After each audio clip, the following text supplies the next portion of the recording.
Olá, queridos irmãos e queridas irmãs. Que o amor do Mestre Jesus esteja sempre entre nós. Sejam mais uma vez muito bem-vindos ao nosso canal Espiritismo, Estudos para a Vida. O tema das nossas reflexões, dessa vez, é a fé em tempos de crise. E queremos definir o atual momento de nossas vidas como sendo um momento de crise, apesar de uma pandemia instaurada, porque acreditamos que a crise reflete um pouco melhor aquilo tudo que nós temos vivido individualmente. Isso porque nós aplicamos a palavra crise em diversos sentidos. Dentro da medicina, por exemplo, a palavra crise pode ser relacionada a um momento que define a evolução de uma doença para a cura do indivíduo ou para a desencarnação ou para a morte. Ainda pode ser uma dor aguda ou pode ser simplesmente um distúrbio funcional em algum órgão. Nós também relacionamos frequentemente a palavra crise com outros âmbitos da nossa vida, por exemplo, a economia, quando existe um grave desequilíbrio entre a produção e o consumo, causando assim escassez ou sobra de um certo produto no mercado. Crise também acontece com a valorização ou a desvalorização de uma moeda, com ondas de desemprego, de falências, desorganização, enfim, nos compromissos comerciais. As crises podem ser também entre as pessoas, crises conjugais. Dizemos que um casal está em crise quando não consegue mais se entender, quando não tem mais objetivos em comum. O mesmo tipo de crise de relacionamento existe às vezes entre países, crises diplomáticas. Enfim, qualquer tipo de episódio difícil, desgastante e duradouro, qualquer tipo de situação de disputa grave, de conflito ou de tensão momentânea é por nós classificada como sendo uma crise. Apesar de vivermos num contexto de pandemia, a pandemia apresenta sim para nós uma crise de toda a humanidade. Portanto, ela é uma crise coletiva e, no entanto, essa crise coletiva se apresenta para cada um de nós em suas características individuais. Cada um de nós sofre a crise da pandemia de modos diferentes. Por isso, quisemos falar sobre o papel da fé em tempos de crise. Afinal de contas, famílias vivem no atual momento a crise de terem se separado momentaneamente pela desencarnação de seus entes queridos. É uma crise social com agravantes individuais para cada ser humano. Outros tantos exemplos podem ser pensados. Pessoas, por exemplo, que chegaram à falência, à ruína financeira.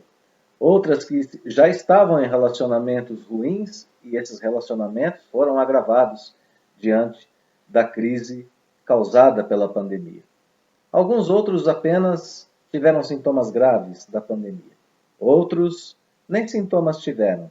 Estão isolados em seus lares, estão longe de seus afazeres habituais e por isso reclamam e reclamam bastante.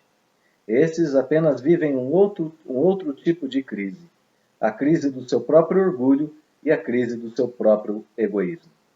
Conseguimos assim também, com essa simples reflexão sobre a crise, identificar que uma crise surge por esgotamento, no caso da saúde, dos relacionamentos, etc. Ou surge por necessidade de mudança profunda em todos os âmbitos de nossa existência.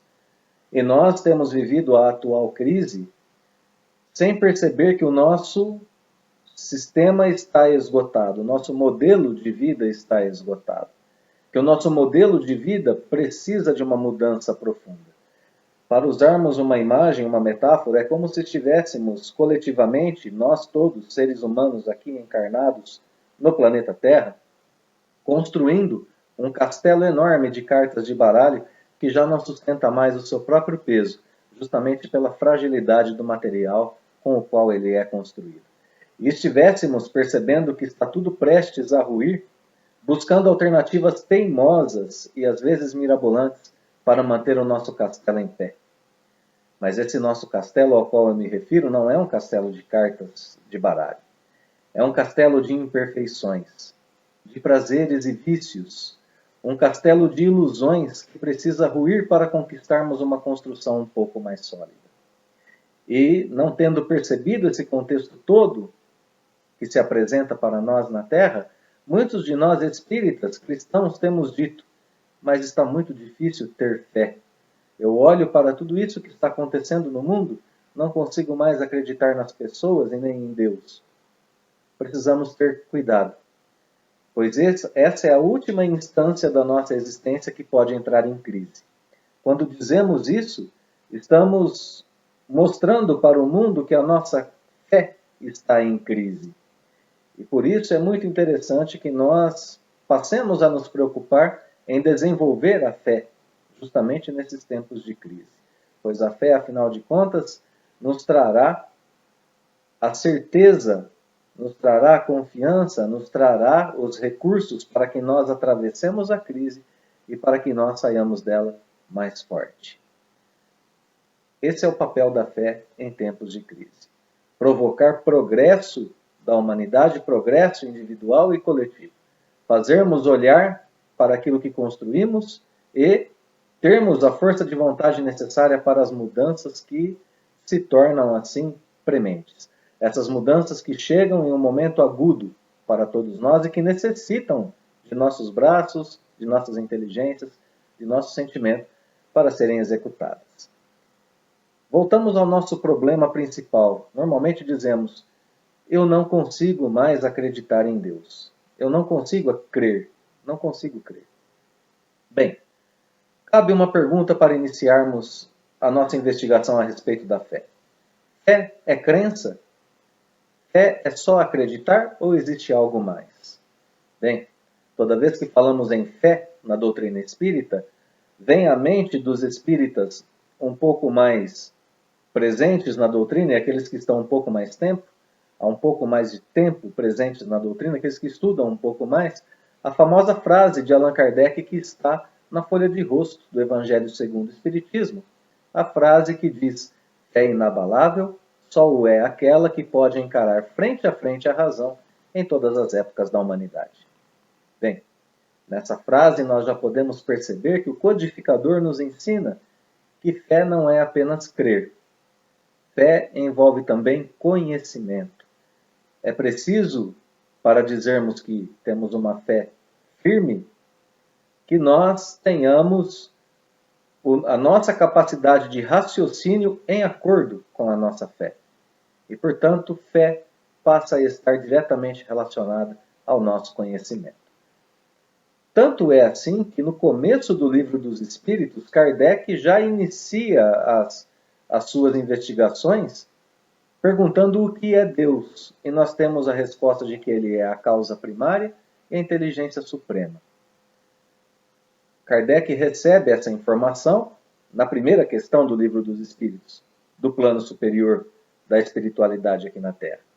E continua investigando, porque para ele não bastou apenas receber essa informação. Ele vai perguntar, na questão de número 4, onde se pode encontrar a prova da existência de Deus. E a resposta que virá será, num axioma que aplicais às vossas ciências. Um axioma, uma lei, um princípio, que nós aplicamos nas ciências aqui da Terra. Vejam, Kardec pede mais do que uma informação simples. Deus existe, é causa primária de tudo e é a inteligência suprema. Ele quer prova. A prova está primeiramente relacionada ao âmbito da nossa inteligência. Está num axioma da nossa ciência, um axioma que diz que não há efeito sem causa. É muito compreensível para nós essa resposta.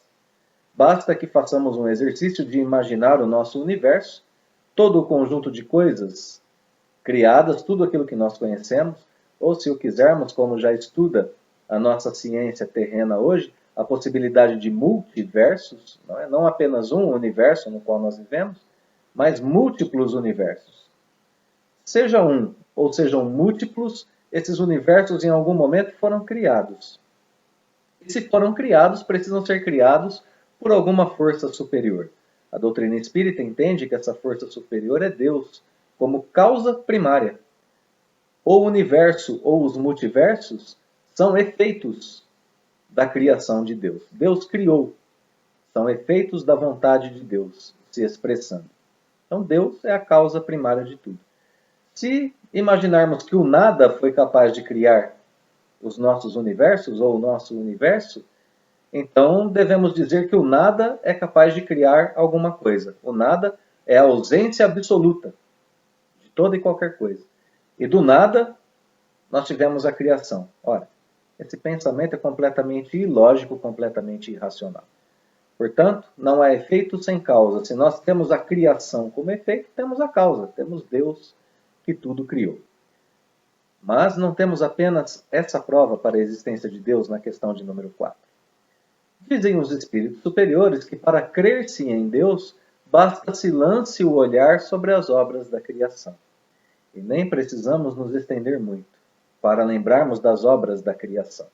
O próprio universo, o movimento dos astros, a distância entre o Sol e a Terra, os movimentos dos astros em plena harmonia, a complexidade que é um organismo humano, o germinar das sementes, o movimento das ondas, o desabrochar das flores, toda a beleza da criação que reflete na sua natureza a vontade e a lei de Deus. Vejam que aqui a resposta faz uma referência ao nosso olhar, nossa capacidade de ver. Mas nós podemos expandir essa capacidade aos nossos órgãos dos sentidos em geral. Claro que a capacidade da visão talvez seja o sentido mais nobre que nós temos. Através da visão, nós alcançamos mais longe, percebemos mais e nuances diferentes do que talvez os outros sentidos. Basta se lance o olhar, a nossa percepção física mesmo, tátil, corpórea, sobre as obras da criação.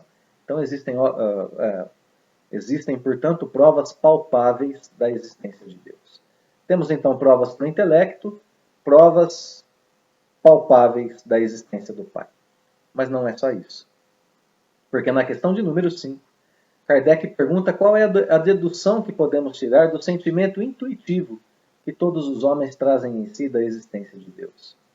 O sentimento intuitivo significa um tipo de sentimento ou uma faculdade que nos permite perceber, discernir ou pressentir coisas, independentemente do nosso raciocínio ou da nossa análise, independentemente do nosso intelecto ou mesmo dos órgãos da percepção. Intuições. Todos nós as temos em nível mais básico, em nível mais baixo um pouco, ou em nível bastante avançado. Assim, nós completamos as provas para a existência de Deus no nível, novamente, da razão, da percepção corpórea ou mesmo da intuição. Que dedução tirar do sentimento intuitivo de que Deus existe? Ora, a dedução é clara. A dedução de que Deus existe. Então, nós temos que olhar para esse quadro todo e retomar a pergunta: por que é difícil crer?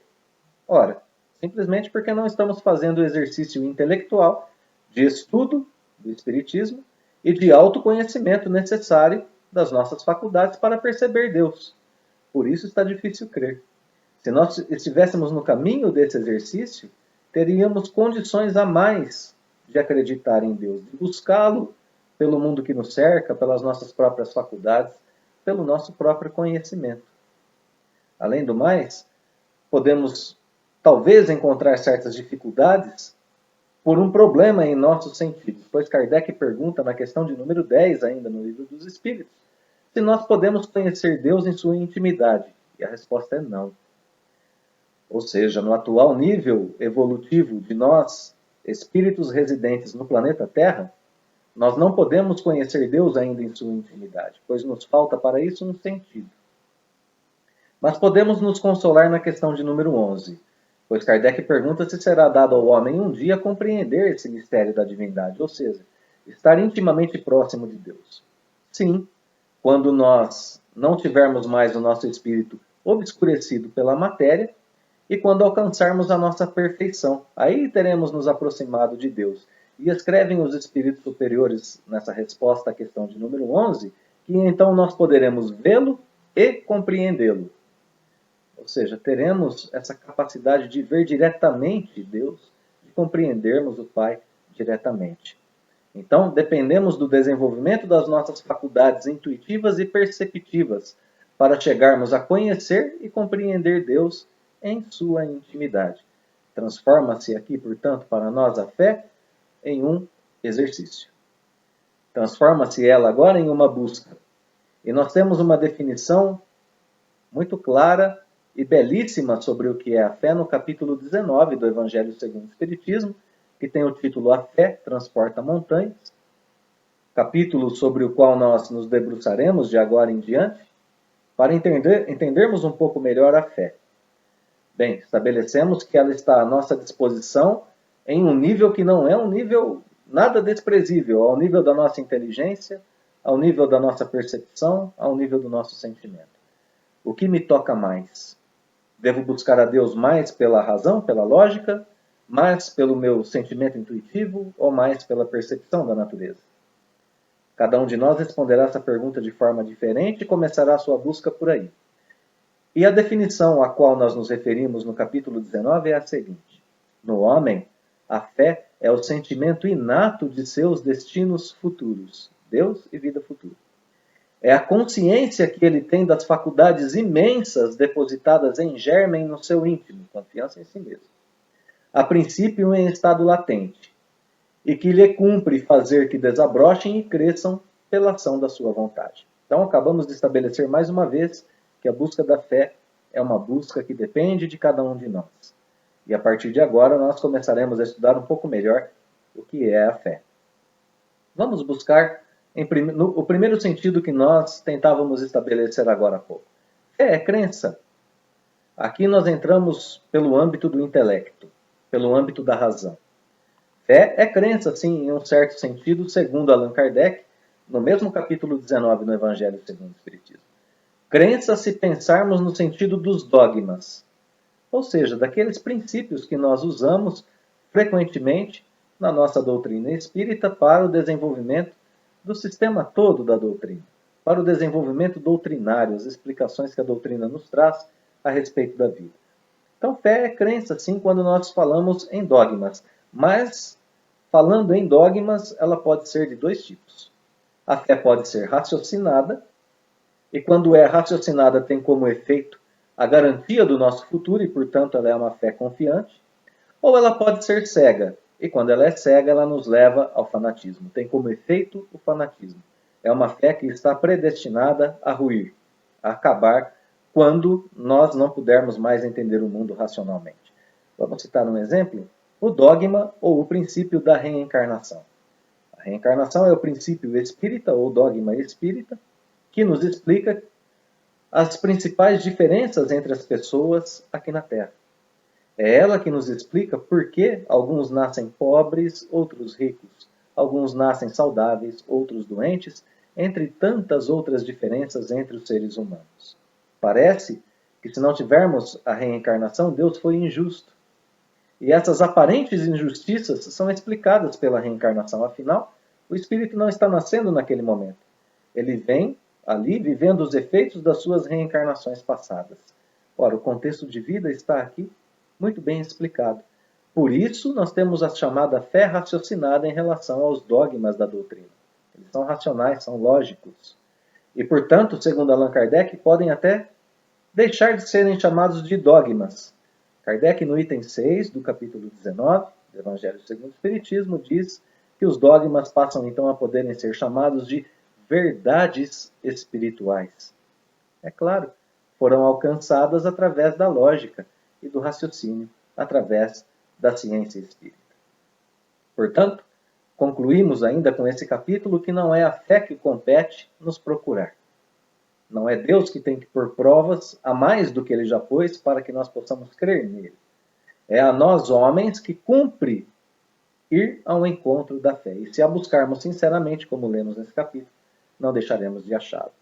Portanto, o desenvolvimento, a educação de nossa fé, o exercício da fé ativa em nós a cada instante da vida, é um exercício individual de cada um. Vamos falar um pouquinho sobre a fé para a nossa percepção dos sentidos, além daquilo que já dissemos sobre as obras da natureza. Para falarmos sobre isso, é bom que observemos o contexto atual no qual nós vivemos. E esse contexto em relação àquilo que a doutrina espírita nos ensina a respeito dele. Afinal de contas, nós temos algumas previsões dentro da doutrina que nos trazem a segurança através do entendimento, quando nós agora podemos observar o mundo que nos cerca e compará-lo com aquelas previsões que a doutrina espírita nos trouxe há mais de 150 anos atrás.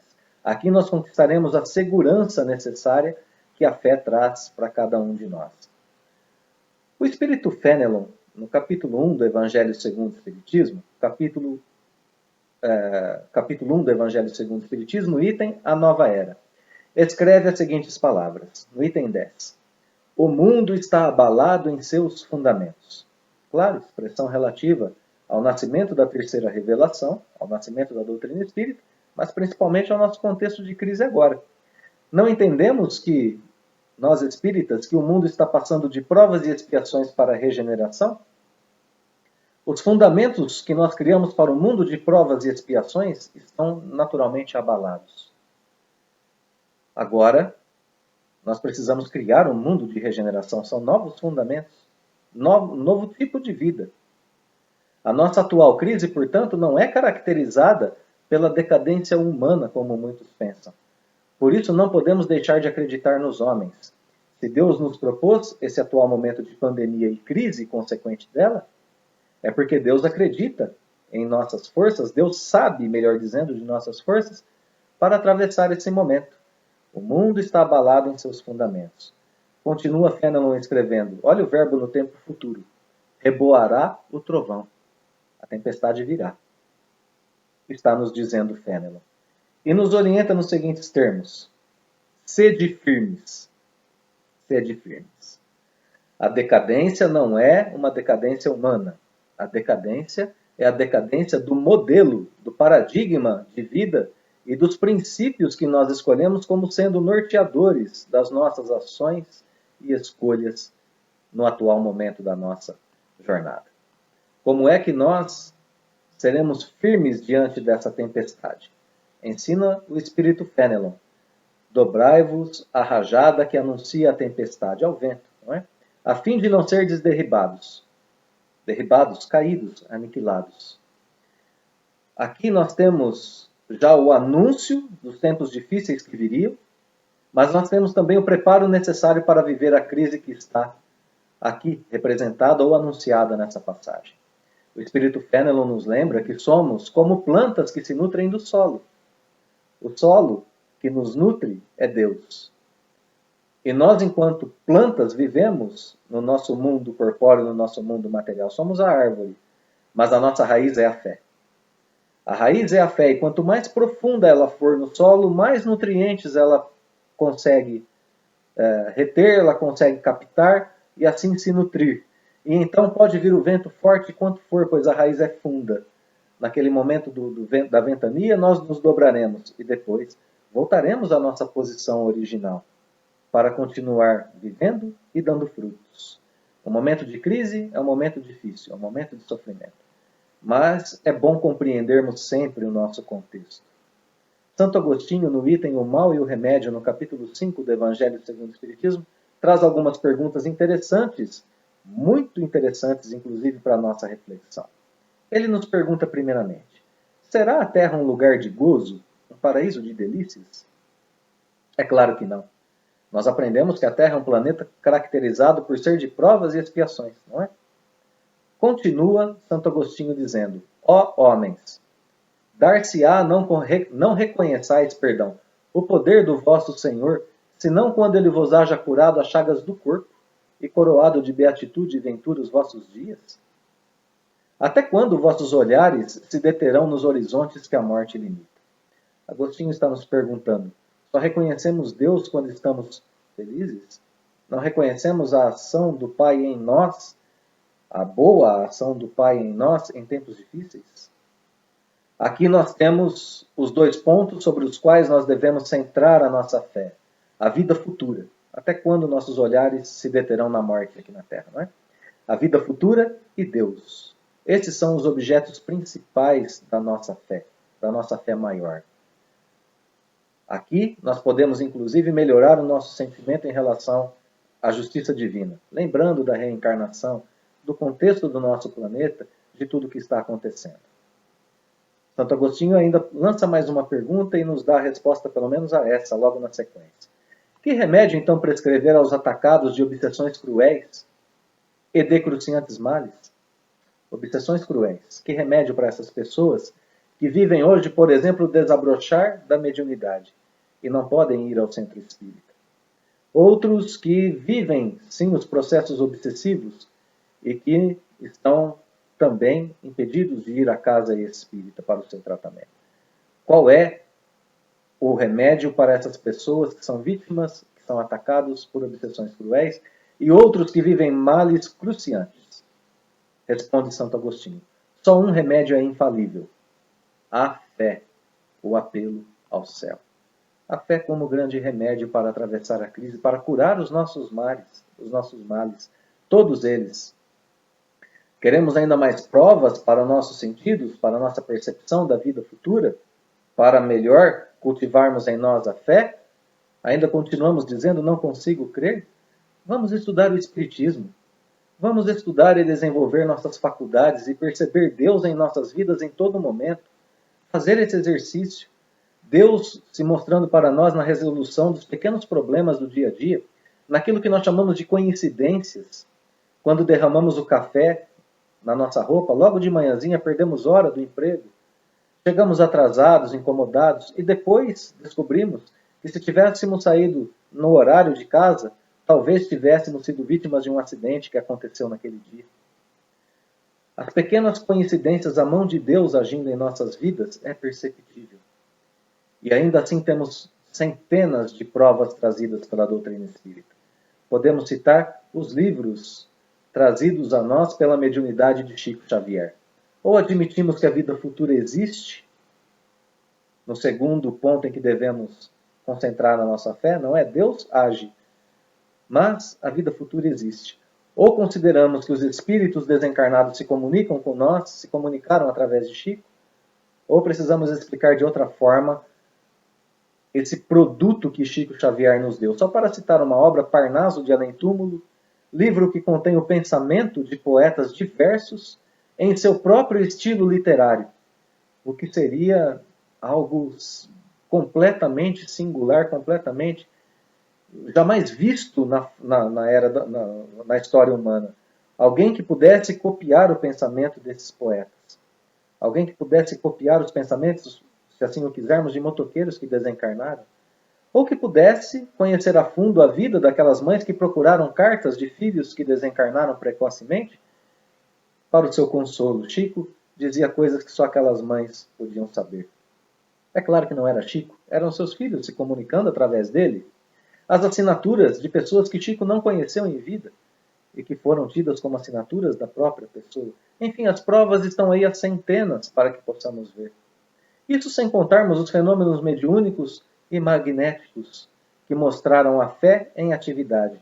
Fenômenos que povos em crise viveram, como os hebreus cativos do Egito, na travessia do deserto, os cristãos que viveram esses fenômenos também, vendo as curas de Jesus e dos apóstolos, e que se entregavam por fé em seus momentos de crise, em que foram perseguidos, humilhados, mortos, através das mãos dos romanos, e os próprios espíritas que sofreram seus momentos de crise para a instituição da doutrina espírita, e que talvez vivam hoje o seu momento de crise, mas que viveram os fenômenos mediúnicos e ainda os vivem nas casas espíritas hoje, através das reuniões mediúnicas, através da fluidoterapia do passe.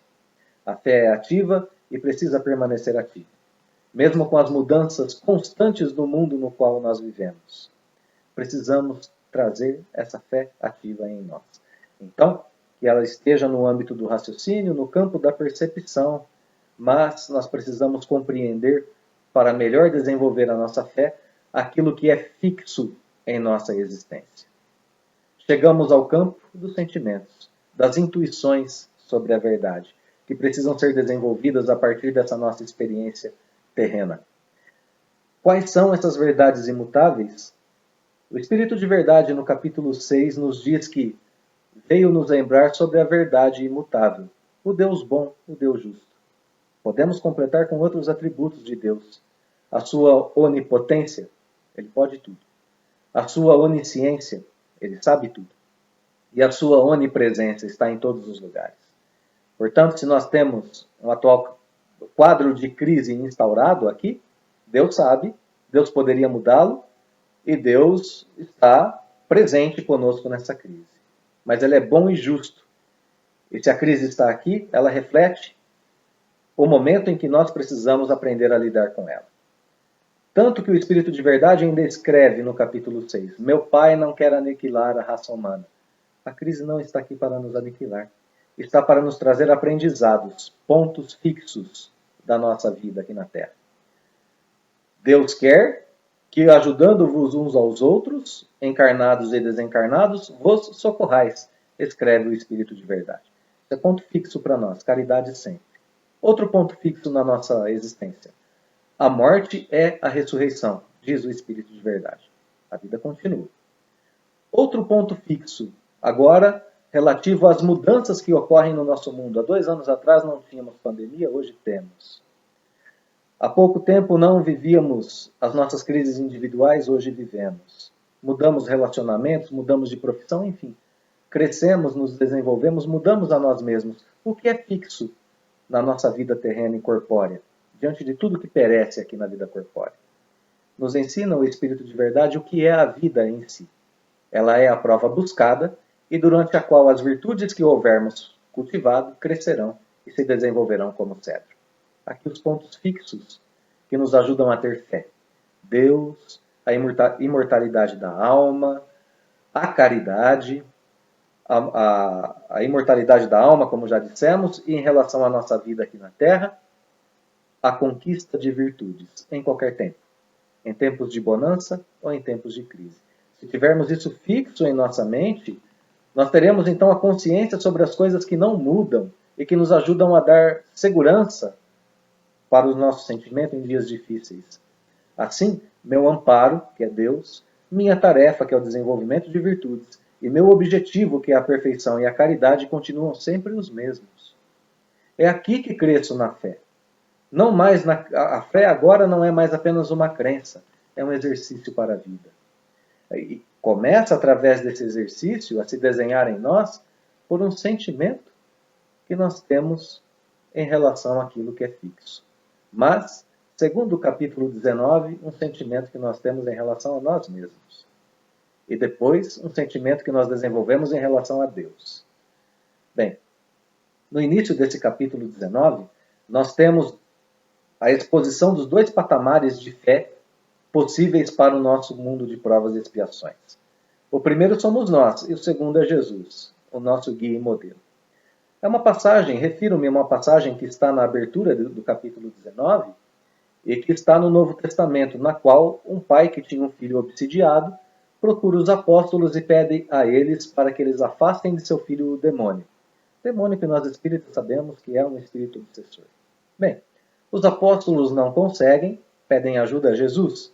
Jesus afasta o obsessor e diz aos apóstolos que se eles tivessem fé do tamanho de um grão de mostarda, eles seriam capazes de dizer à montanha, transporta-te daí, e a montanha se transportaria. Kardec nos ensina que a montanha, nesse caso, deve ser entendida unicamente no seu sentido moral. O que é a montanha para nós, espíritos imperfeitos? A montanha é, na verdade, vários tipos de montanhas. São elas as nossas dificuldades, resistências, a nossa má vontade, os nossos preconceitos da rotina, aquilo que a gente pensa que sabe mais, né? Aquele mundo no qual a gente se fecha. As nossas paixões orgulhosas, são todas elas essas montanhas no caminho do progresso humano. Se tivéssemos fé do tamanho de um grão de mostarda, diríamos a essas montanhas, saia daí, e elas sairiam. Então a nossa mudança de comportamento depende da nossa fé nesses ideais superiores. Bem, Jesus aqui então representa não mais esse exercício da fé que todos nós temos que fazer em nosso dia a dia. Se quisermos brincar um pouquinho com essas palavras, Jesus já não representa mais o exercício da fé, que é representado pelos apóstolos, o nosso patamar de espíritos imperfeitos. Mas Jesus representa outro patamar, um patamar superior.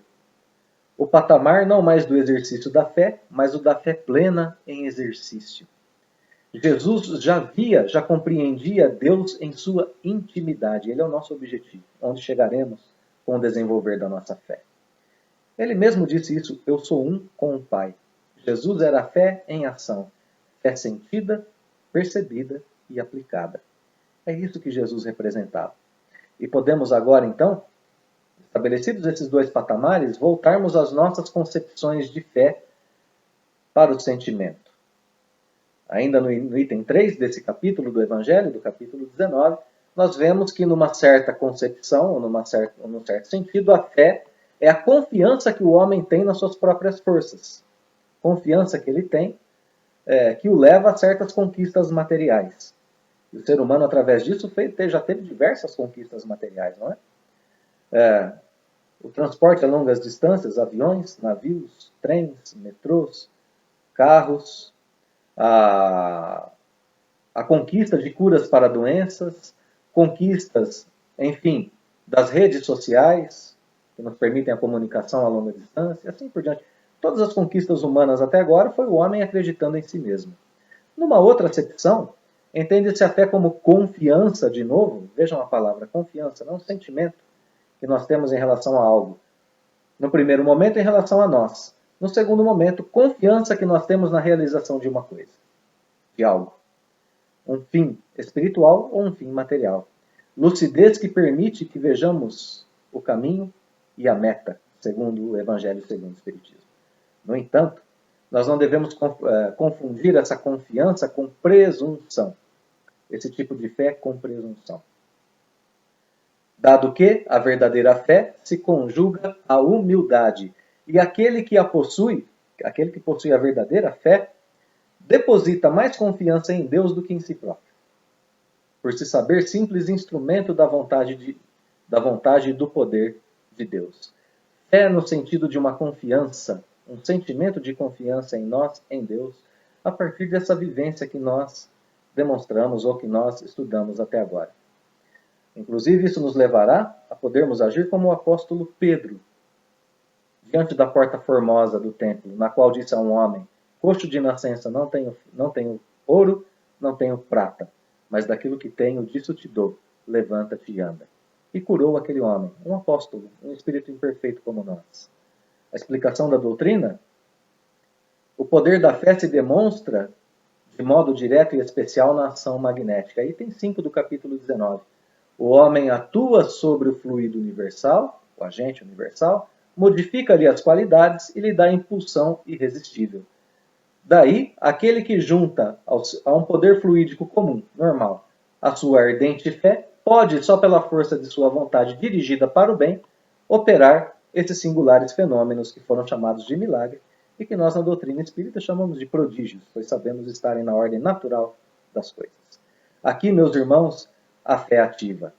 Pois, no capítulo 19, nós temos a parábola da figueira que secou, como um símbolo da esterilidade nos homens que dizem ter fé, mas nos quais a fé se demonstra como sendo completamente improdutiva.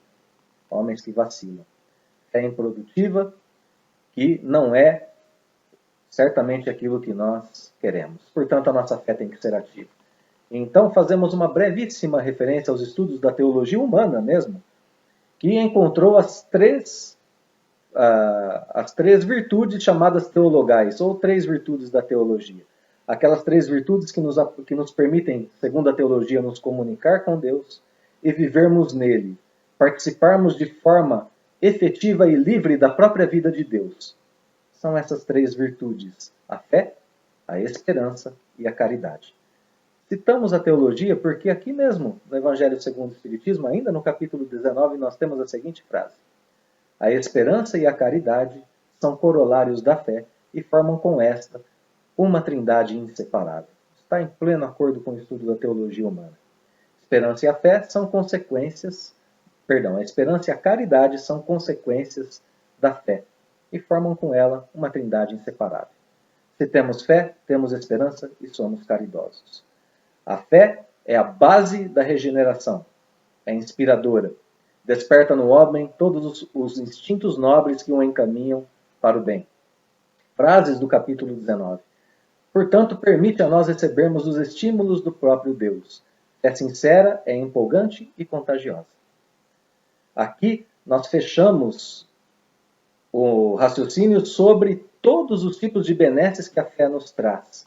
E só nos resta agora, portanto, pensarmos que nesses tempos de crise poderemos atravessar de forma muito melhor, através do nosso progresso, conquistando inclusive progresso no tempo de crise. Olha o papel da fé para nós em épocas de crise. Só nos resta agora uma última distinção que está no capítulo 19 ainda. A fé divina e humana. Fé enquanto confiança em nós mesmos e tendo objetivos materiais, quando nós aplicamos às nossas faculdades a satisfação das necessidades terrenas, nós temos o que o capítulo chama de fé humana. Mas quando as nossas aspirações e desejos são celestiais e futuros, aí nós temos a fé divina. Essa fé divina que faz com que realizemos esses prodígios já citados. É esta via de engrandecimento de nossa fé.